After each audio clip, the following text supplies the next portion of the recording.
everybody doing?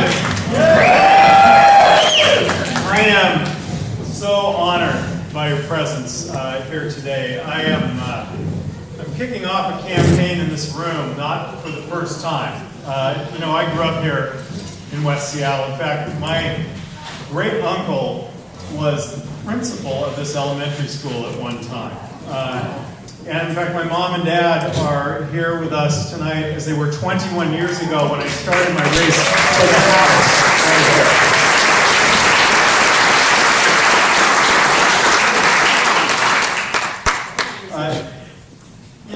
It was 21 years ago. No one knew me then. Clearly more people know me now, if you saw our friends on the sidewalk.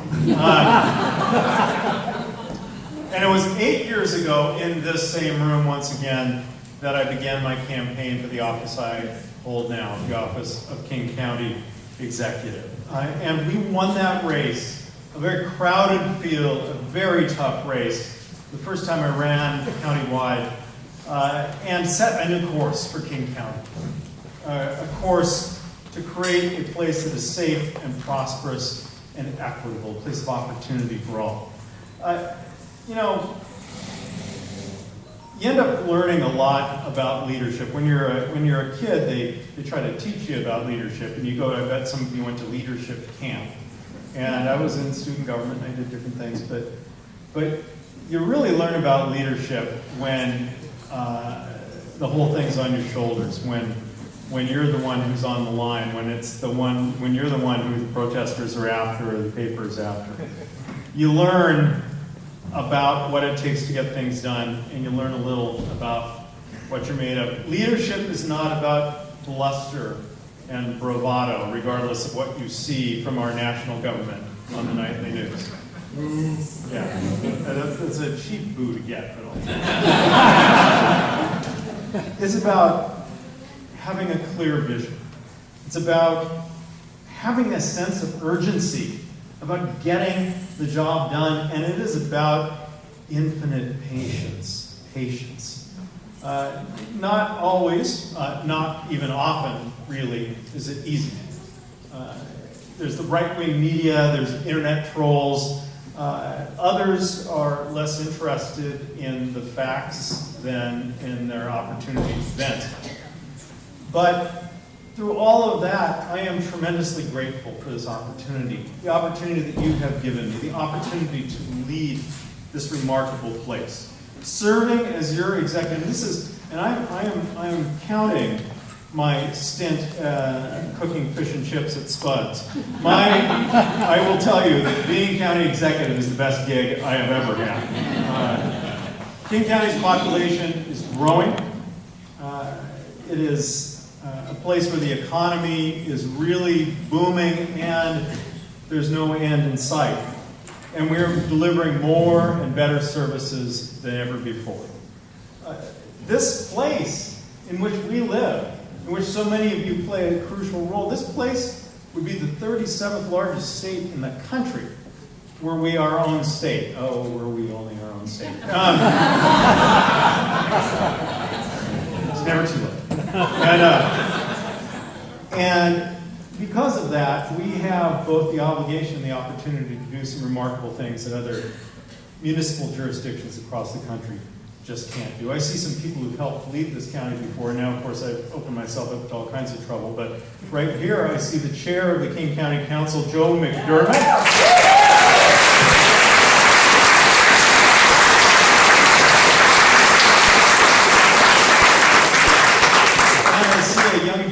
Who preceded both me and Joe on the King County Council, and then he went on to some other lesser office. Former Mayor Greg Nichols, right over here. Thank you for being here, Greg. Along with your daughter and Randy. And I know there are other elected officials here, and Sung is probably busily writing them down, and then Nicole will tell you that. Together we prove that it is possible to have a government focused on delivering results for the people and doing it in a way that is consistent with our proudest traditions of fairness and inclusion and equity. Best starts for kids, so that every child, not just those who are born privileged, every child can have a chance right from the start to succeed.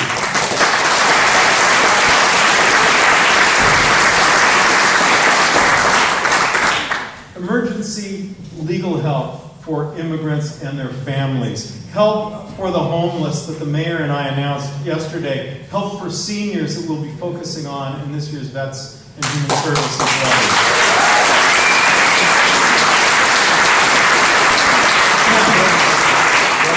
Your county, you may not know this, your county partnered with Planned Parenthood. We brought Planned Parenthood into our public health clinics to help us with the among many other things, we have driven the teen birth rate down by more than half over just 8 years. A remarkable accomplishment.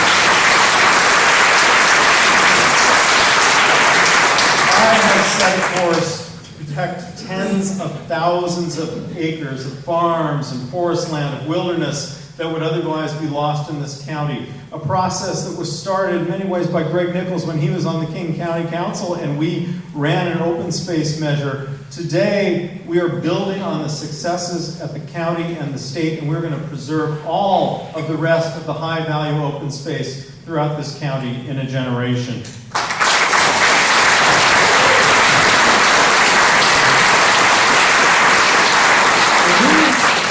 Are not going the wrong direction with this new administration. We are sticking to our plan, the nation's best climate action plan, and we're going to do our part and lead the way for other jurisdictions to turn around the climate crisis. Yes!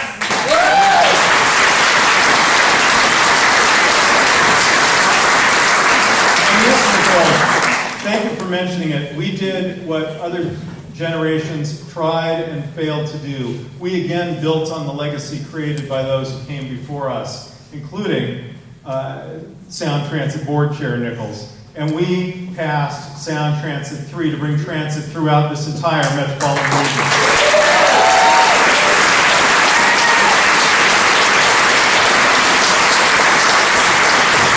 Let me mention one more thing. You have probably seen some handouts that we passed out earlier. You need to know that through the Sims administration and through my administration, we have driven down the rate of detention for juveniles to at or among the very lowest for any major jurisdiction in the country, and driven down racial disproportionality in the juvenile system as well. And we are not done yet. We are going to keep going until we are able to answer the question, for every single child, what would it take to make sure this kid can get back on the right path? What would it have taken to keep this kid out of trouble, to make sure the next kid coming along doesn't get in trouble? What is it going to take to make sure the schools can keep every child in their orbit, even if they're drifting away or even if their behavior is making it hard to keep in the classroom? What are we going to do to make sure that every single child has a chance, yes, from birth, also during school, and even if they're having problems in adolescence, to live a full and productive life?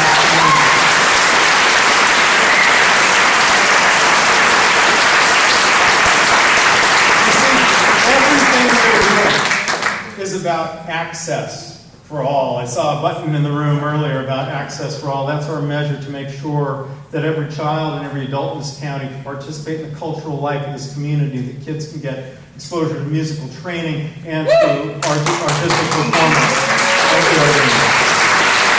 But access for all isn't just about arts and heritage and culture and science. Access for all is about transit and education. Access for all is about making sure that every person has the opportunity to grow up and grab on to this remarkable economy we have here and to fulfill their potential in life. That's our core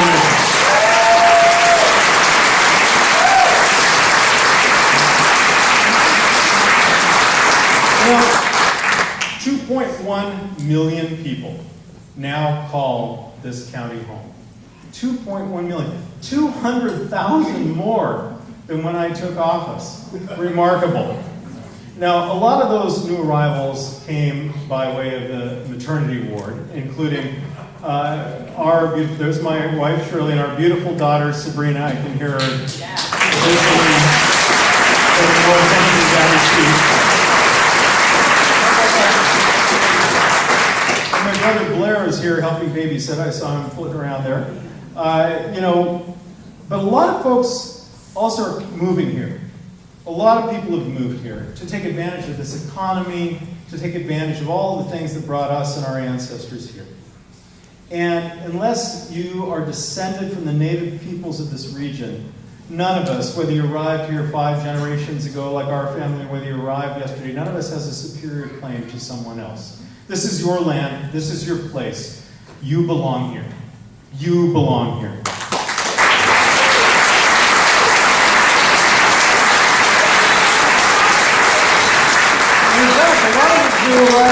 Oh, some of our friends have arrived. So what I would like to do... Yes, I do. I actually greeted you on your way in the north. So we're going to take this a brief break. Nicole, do you want to come back? We'll be right back.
Who's fighting for what they believe in, and I want to acknowledge that and just say that that's the sign of a healthy county where people are fighting for what they believe in, and they have hope, and they're not afraid to express themselves about the issues in their heart.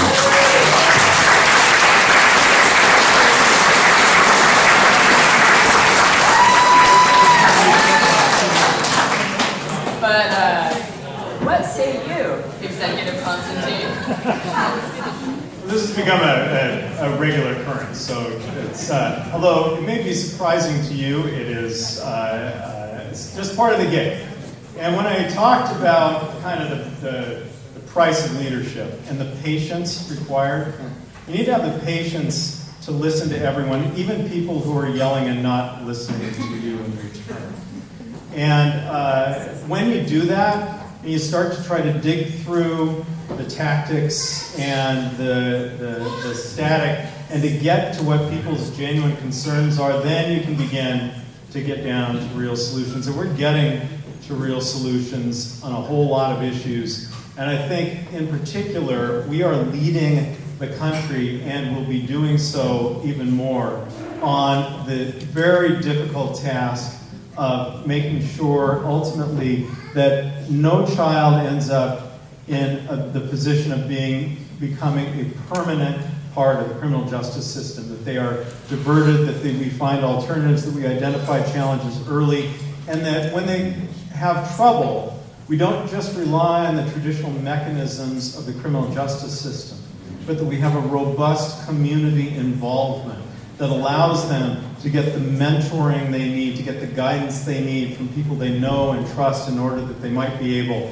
to grow up and live a full and productive life as a full member of the community. We can do that. In this community, we have the resources, we have the will to be able to do that. This current controversy around the building of one building as part of a larger complex is highly symbolic. But it is a little bit to the side of the real effort we're putting in, the real work we're doing, and the real work this community needs to do in order that we might be able to do best by every single child.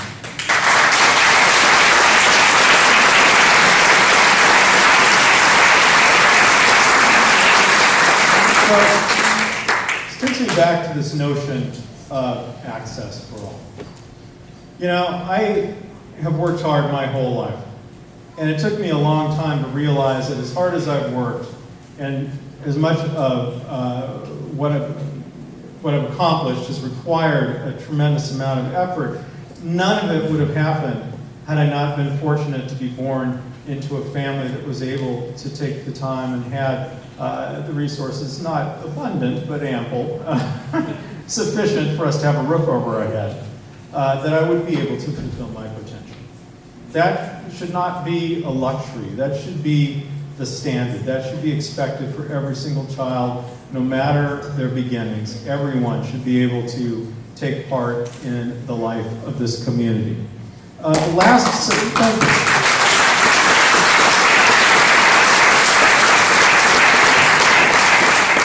7 years have seen remarkable successes. And they've also seen some very challenging times. We know, though, that the next 4 years are going to be a fight. We are seeing tremendous threats coming from a national government that up until just a few months ago was our strongest partner.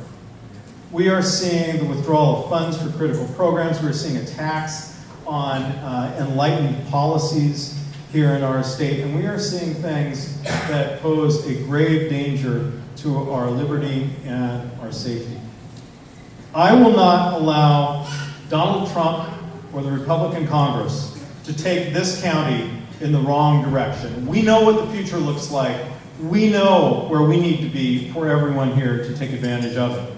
And I'm standing with you, all the good people of our region, to fight back, to keep King County a place where all are welcome and all are valued. Together.